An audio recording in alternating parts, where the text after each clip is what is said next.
discuss the chapter nutrition, the most important and the first topic in the 10th class, right? Nutrition means what? In the lower class, you people learned that already. Nutrients, right? Carbohydrates, proteins, vitamins, minerals, fats and roughages. These are considered as nutrients, right? And when all the nutrients are considerable amount present in the food material, it is called balanced diet, right? So when these nutrients are, what are the importance to our body and how they will be working and what are the functions of it, right? So intake of nutrients. Intake of nutrients.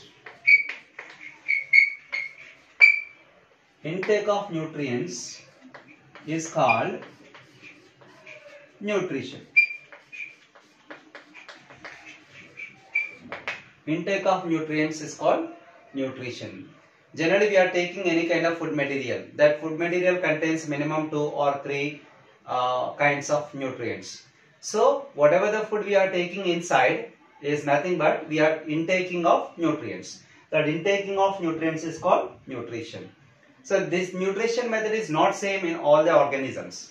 So, based on the type of food material they are taking, the nutrition is of two types. One is autotrophic nutrition.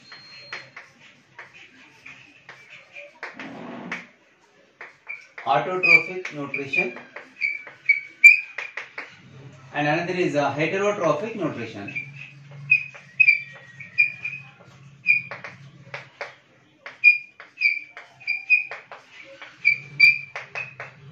Autotrophic nutrition, heterotrophic nutrition, right? Autotrophic nutrition, auto in the sense of self, right? The organisms preparing food material by themselves without depending on any other organism, right? Organisms obtaining food by themselves. Organisms obtaining food material by themselves without depending on any other organisms. So examples of this kind of nutrition performed by an organism is a plant.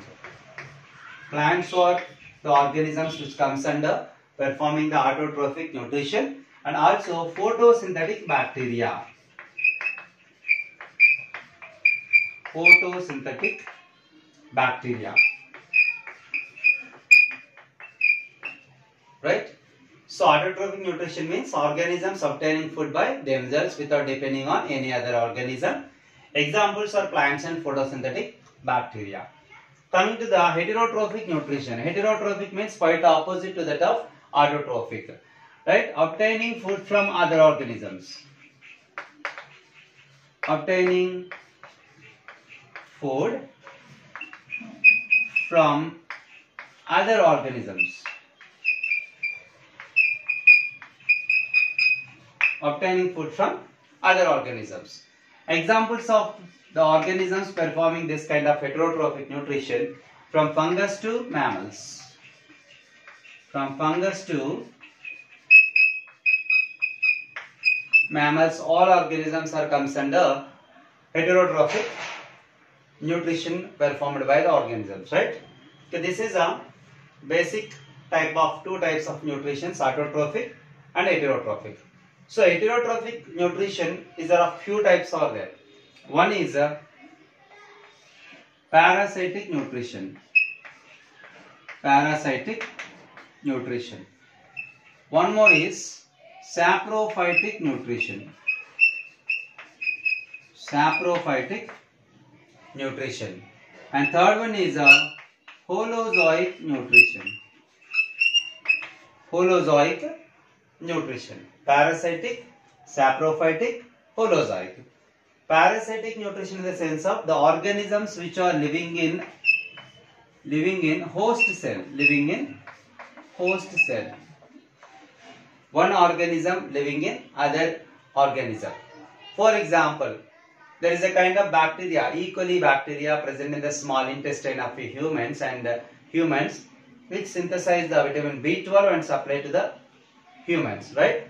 So even though that bacteria is inside the stomach, we are not getting any kind of a problem, and it's a kind of a symbiotic nature also, because bacteria synthesis the vitamin B12 and supply for us, and we are providing shelter and food for the bacteria. So this is a kind of nutrition called parasitic nutrition, obtaining food material from host organisms.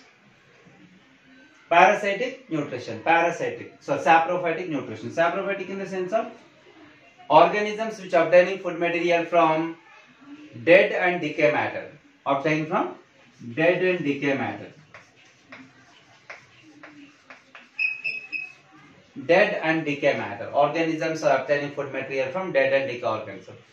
And generally we are knowing that organisms of fungus and bacteria, after the death of plants and animals, they are decomposed by bacteria and fungus present in the soil, right? So that is comes under saprophytic nutrition. Later, holozoic nutrition. Holozoic nutrition we can see in amoeba, for example. Amoeba.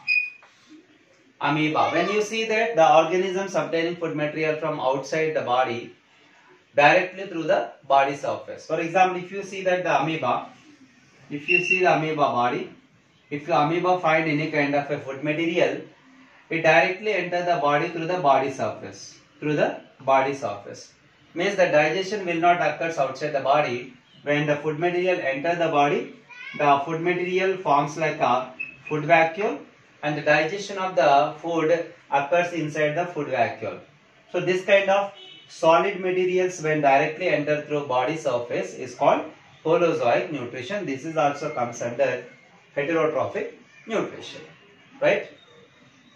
And coming to the autotrophic nutrition performed by the plants. Autotrophic nutrition. So autotrophic nutrition performed by the plants is called photosynthesis. Photosynthesis. We'll see that. Photosynthesis.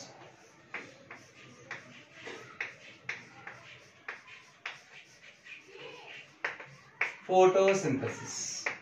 Photosynthesis is a kind of a nutrition performed by plants. Generally, we have written the plants are performing autotrophic nutrition.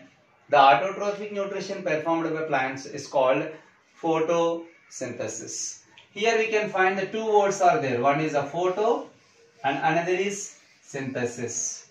Photo means sunlight. Photo means sunlight. Synthesis means to prepare or to make. Prepare or make. So plants are preparing food material in presence of sunlight. Plants are preparing food material in presence of sunlight is called photosynthesis, right? So generally plants are performing photosynthesis by using some factors. So some factors are essential for performing the photosynthesis. What are those factors? Those factors are classified into two types. One is external factors and another is internal factors. External factors and internal factors. External factors, carbon dioxide and sunlight. Carbon dioxide and sunlight comes under external factors, whereas water and chlorophyll comes under internal factors. However, plants require these four factors for performing the photosynthesis, right? One is external factors, another is internal factors. Carbon dioxide present in the air, sunlight coming from the source of sun, and here the water is present under the ground and chlorophyll is present inside the leaf. Okay, so these two are comes under internal factors. These are called external factors, right? Okay, actually this complete process of photosynthesis, there is a specific definition for it. There is a specific definition for photosynthesis. That's nothing but give the definition for photosynthesis, it's one of the most important definition in the examination point of view. One is photosynthesis is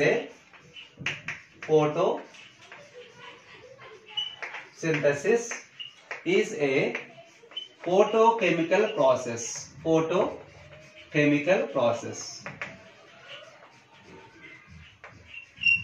Photosynthesis is a photochemical process in which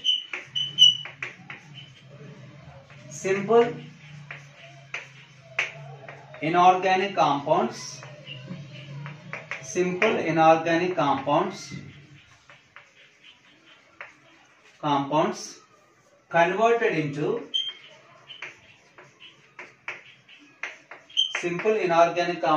converted into complex organic materials.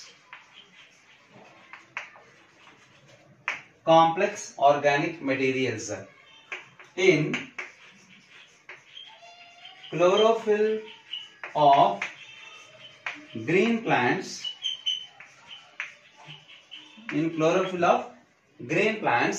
in presence of sunlight.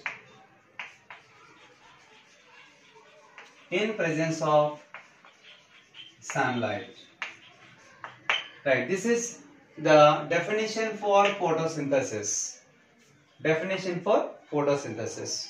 Photosynthesis is a photochemical reaction in which simple inorganic compounds are converted into complex organic materials in chlorophyll of green plants in presence of sunlight.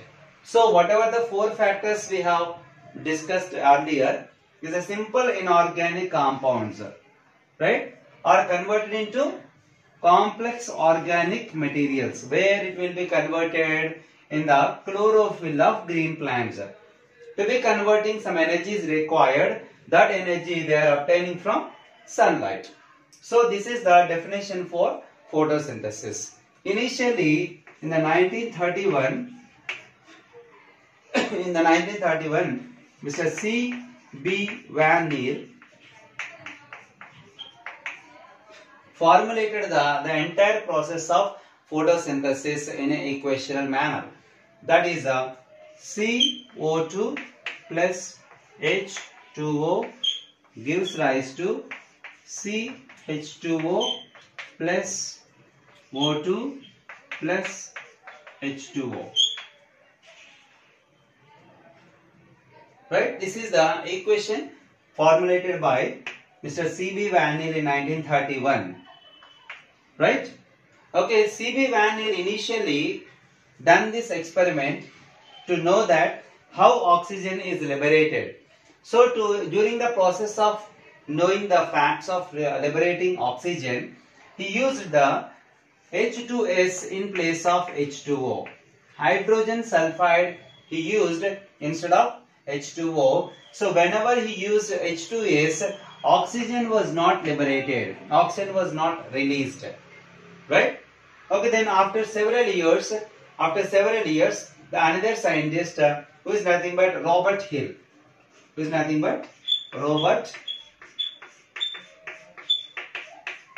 Robert Hill done the experiment with water, and he formulated that complete formula of photosynthesis. We should know about the Robert Hill's equation regarding the photosynthesis. 6 CO2 plus 12 H2O gives rise to C6 H12 O6 plus 6 O2 plus 6 H2O. So external factor sunlight will comes over the arrow, and chlorophyll is an internal factor, so that we are writing below the arrow. Right? This is what the complete formula given by the Robert Hill. That's nothing but 6 carbon compounds, 6 carbon dioxide molecules plus 12 water molecules combines and form the glucose. This is nothing but a glucose, and oxygen, water.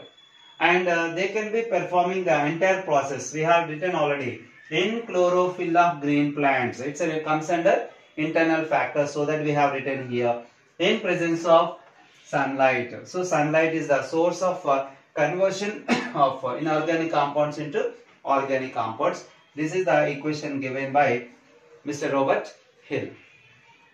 Now we are going to discuss the presence of starch in leaves. We know that already 4 factors are essential for photosynthesis. So chlorophyll, water, carbon dioxide, sunlight.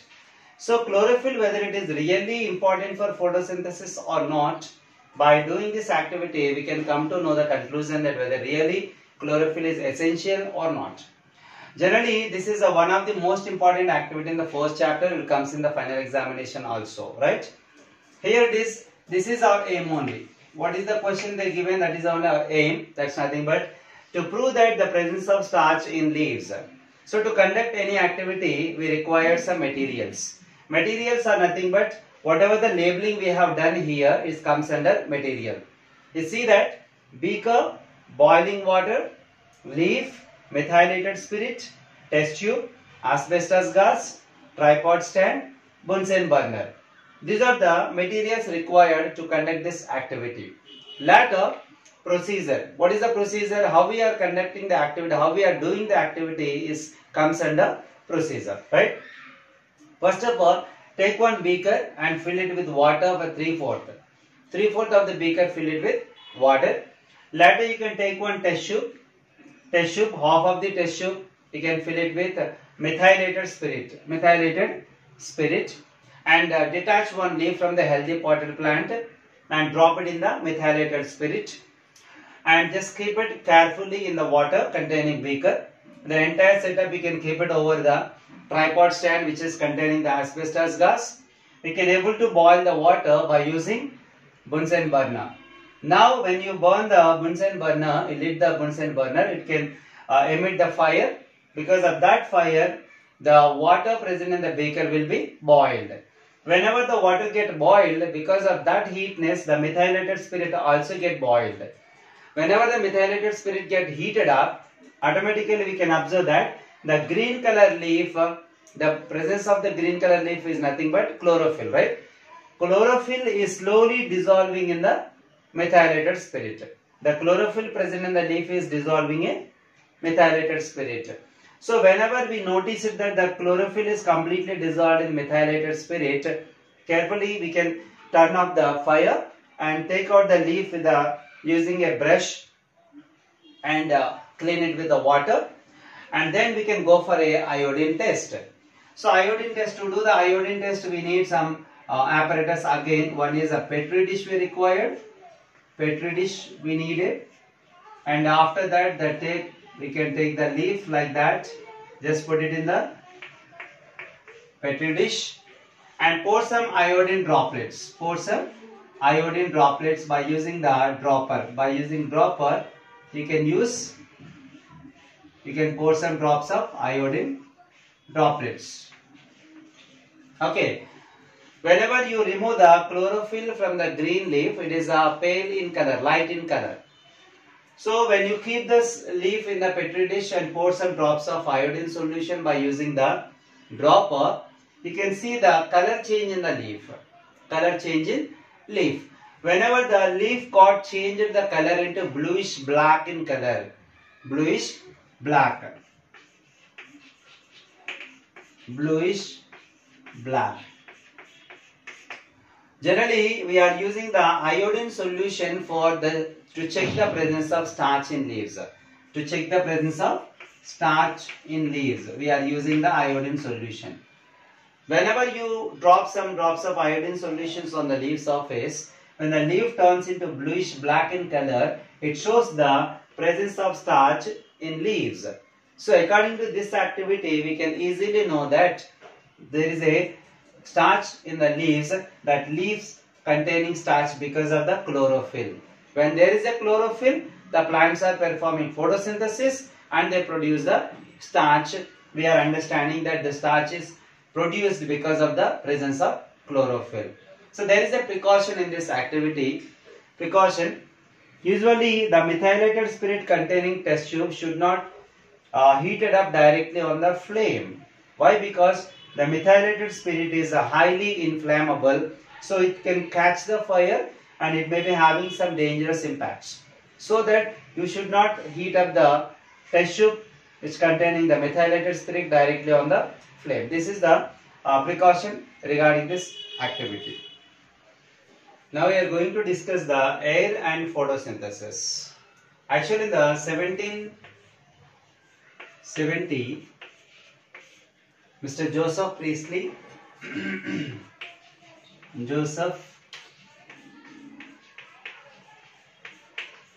Priestley conducted a series of experiments to know that the role of air in the growth of plants and how it is useful for the development of the plants. Actually till that time they doesn't know about it, the photosynthesis. Okay, so to explain that the role of air in the growth of plants, he has done one experiment. It's generally called as a bell jar experiment. Bell jar experiment. Bell jar experiment. Okay, what he has done? Initially, he has taken one candle and lighted the candle, and he kept one bell jar over the candle, and he observing from outside what happens inside the bell jar. When he noticed that within few minutes, within few seconds, the air inside the bell jar was damaged and automatically the candle was turned off. Right? This was noticed. And later, he again lighted one candle. He lighted one candle and he kept one rat along with the candle, and again he closed with the bell jar. After few minutes, again the same thing happens. The air inside the bell jar was utilized by the candle and also the rat. Whenever the gas was completed, immediately the candle was turned off and rat was suffocated. Suffocated in the sense of like unconscious. Right. In the same way, the immediately next one he has done with candle. He put the candle lighted in the candle lighted, and he kept one rat as it is like a previously, and he kept one more thing here. It is a mint plant. He kept one mint plant inside, and later he covered all the three things with a bell jar. So he is observing from outside what is happening there, right? While he is observing, the candle was still burning and the rat also be alive, right? Survived. So he concluded that the gas essential for the burning of a candle, survival of the rat, is released from the plant, right? So whenever the plant is there inside the bell jar, the gas which is emitted from the plant is utilized by the burning of a candle and also utilized by the survival of a rat. So he finally concluded that the gas which is emitted from the plant is a living gas. Is a living gas. So finally he discovered the living gas in the year 1774. The Joseph Priestley discovered the living gas in the 1774. Later one year in 1775, Mr. Lavoisier termed as this living gas as oxygen. Right? In 1774, Joseph Priestley was discovered the living gas, and it was named as oxygen in the 1775 by the Lavoisier. During the photosynthesis, so many reactions taken place. One of them is a light dependent reaction and another is a light independent reaction, and reduction of carbon dioxide to form the glucose. Right? The first thing is light dependent reaction. Actually, this light dependent reaction occurs in three steps. Three steps. Step 1. What happened during the step 1? Chlorophyll molecules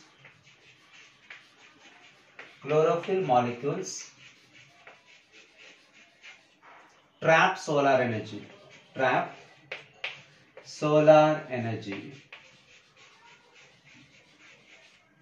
traps solar energy in the form of photons.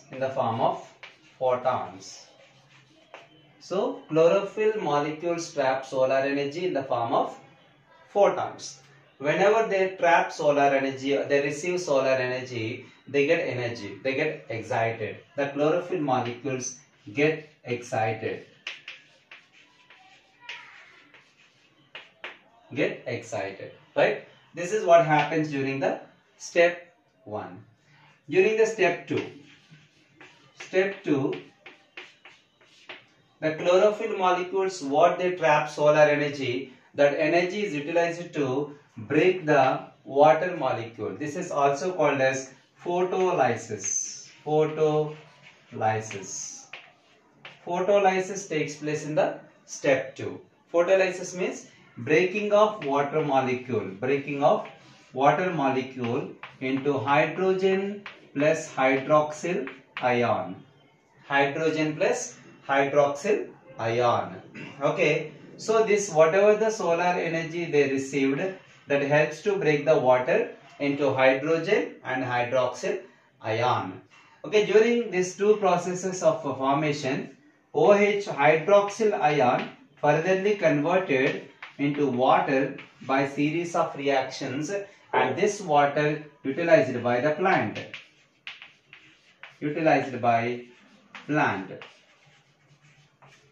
So formation of water from the hydroxyl ion immediately does not take place. It occurs several series of reactions. Okay, and remaining is a hydrogen is left over. Hydrogen, right? With this hydrogen, what happens? This hydrogen during the step 3. In the step 3, the hydrogen is added to the intermediary substance NADP. NADP means nicotinamide adenine dinucleotide phosphate. So this hydrogen is added to the NADP and forms NADPH. H will be added at last. Okay, and ADP will gains energy and forms the energy of ATP. Right? Okay, finally we can conclude that NADPH plus ATP are generally called assimilatory powers. Assimilatory powers, and also called as end products of light reaction. It is one of the important part B also. End product of light reaction. End products of light reaction. What are the end products of light reaction? NADPH plus ATP, or the assimilatory powers, or also called end products of light reaction. This is regarding the light independent reaction which occurs in the chloroplast, particularly the grana of the chloroplast, right? Then immediately followed by the dark reaction. Now we are going to discuss the another important topic of nutrition. Oxygen is released during photosynthesis, right? According to the equation, oxygen is released. And how oxygen is released by this activity, we can easily understand this. Actually, this concept was identified by Mr. Jean Ingenhousz. In the 1779, he conducted an experiment to prove that oxygen is released during photosynthesis, right? And to conduct any activity, some materials are required, or apparatus. Generally, we know that here it is a beaker is needed, and test tube. There is a funnel, hydrilla plant or any other aquatic plant we can take, and beaker, water. These are the few materials required for conducting this activity. First of all, we have to take the funnel and insert some hydrilla twigs in the bottom of the widened region of the funnel and keep it slowly in the beaker. Later you can fill the beaker 3/4 with the water. Later you can take one test tube completely filled with water and keep it overly or inverted over the stem of the funnel in the according to the according to the diagram, right?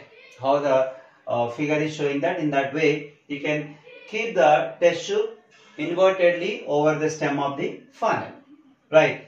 And actually for this activity we need the same kind of setups too. Two setups we needed, right? So one we are keeping in the sunlight, another set of equipment we are keeping under the dark room. Okay, so keep it here for sunlight for 2 to 3 hours. 2 to 3 hours under sunlight.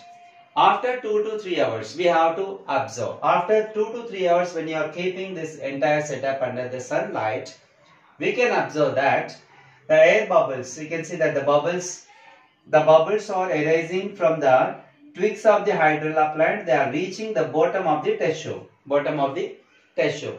So slowly it is reaching the bottom of the test tube, and we can observe that the level of the water decreases and increase the level of air filled area in the test tube, right? Once it reaches the maximum quantity with the air, slowly you can remove the test tube from the beaker of water, and when it is coming out of the water surface, you can close the mouth of the test tube with a thumb finger or maybe by using the cotton plug. So the gas was filled in the test tube, and actually we doesn't know that what kind of a gas was released from the hydrilla twigs, right? So now we are going for the presence of gas in the test tube for what kind of is it? So bringing the matchstick near the mouth of the test tube, when you bring the matchstick to the mouth of the test tube, we can observe that the fire will be more and more vigorously, it is burning. The matchstick is burning more vigorously. So whenever the burning is encouraged by a gas, that's nothing but oxygen. So the gas filled in the test tube is nothing but oxygen. So at another set we have kept already in the dark room. When you observe that set also, oxygen was not produced from the hydrilla twigs. Why? Because that was completely kept in the dark room.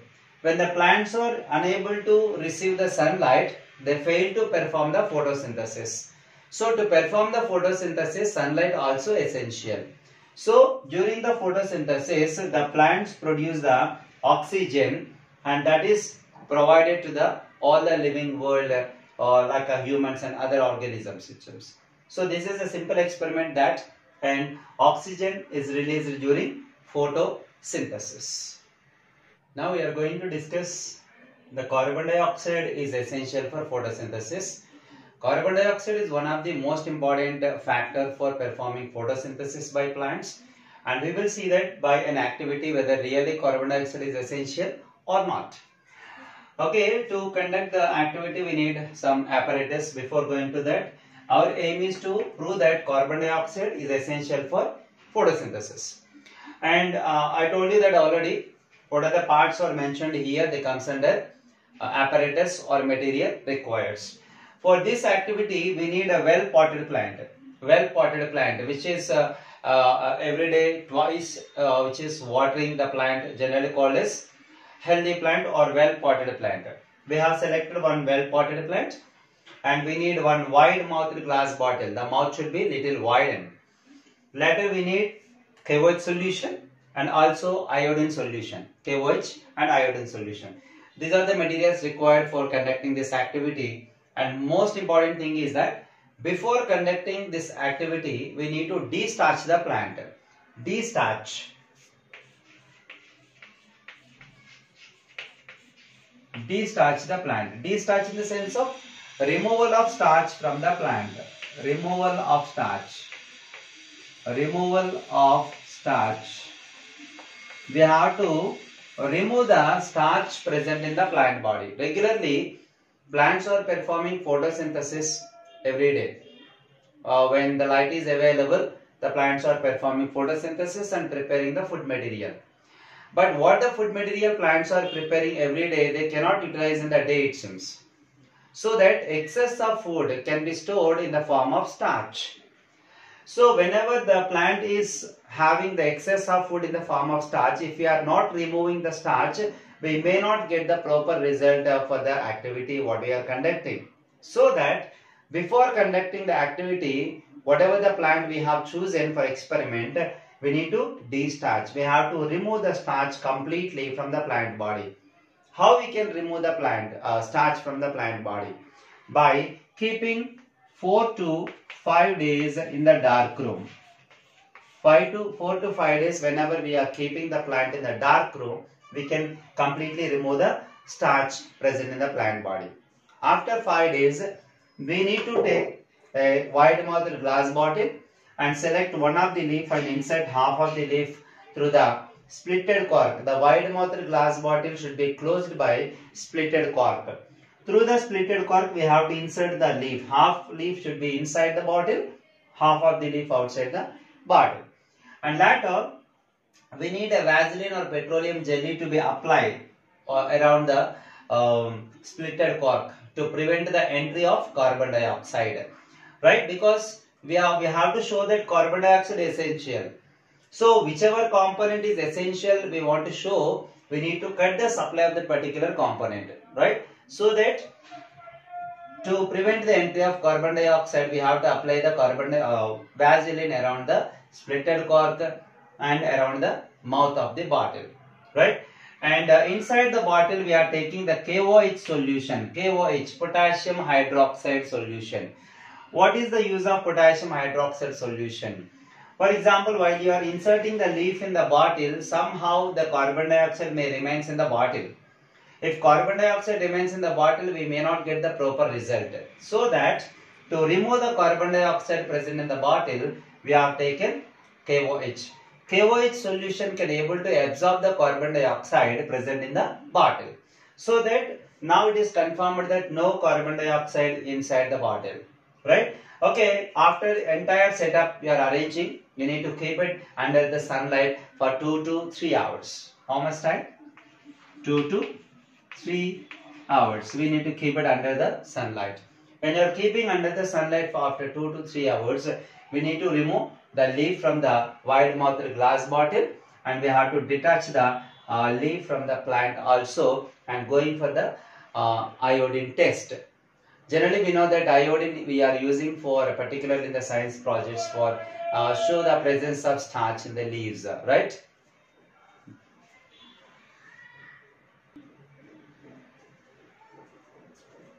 Right? After detach the leaf from the plant, we need to go for the iodine test. Okay, during the iodine test, when you pour some iodine drops on the leaf surface, we can observe that the leaf which is inside the bottle does not show any color. It's become colorless. The part of the leaf outside the bottle changes its color into bluish black. Why? Because iodine can change the carbohydrate color into bluish black. When something got color changed bluish black with the testing of iodine solution, we can confirm that there is a carbohydrate or starch.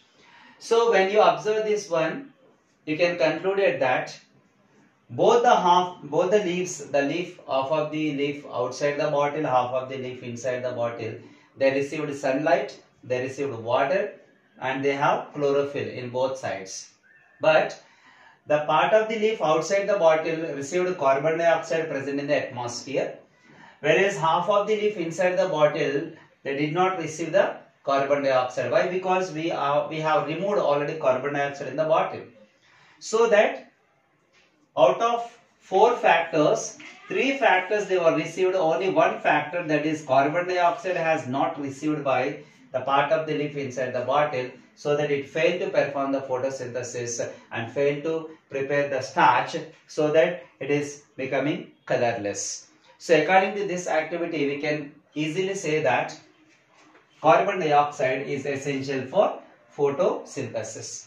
In this activity, one precaution is there. That's nothing but the leaf which is keeping inside or inserted inside the bottle should not touch the KOH solution, because KOH solution is already absorbed the half of the leaf inside the bottle.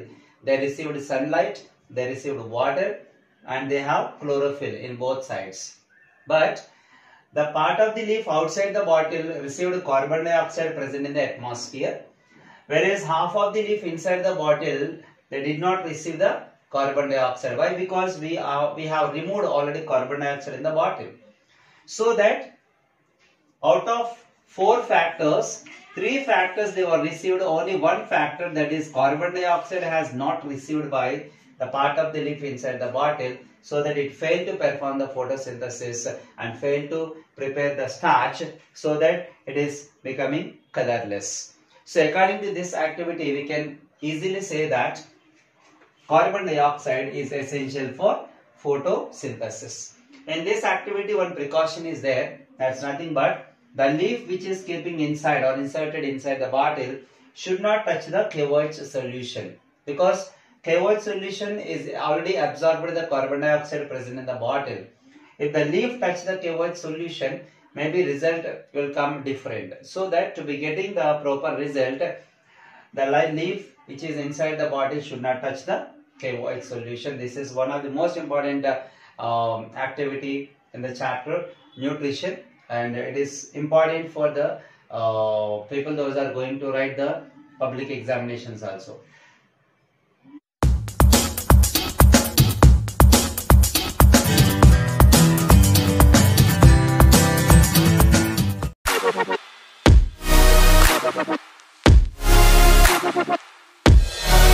Thank you.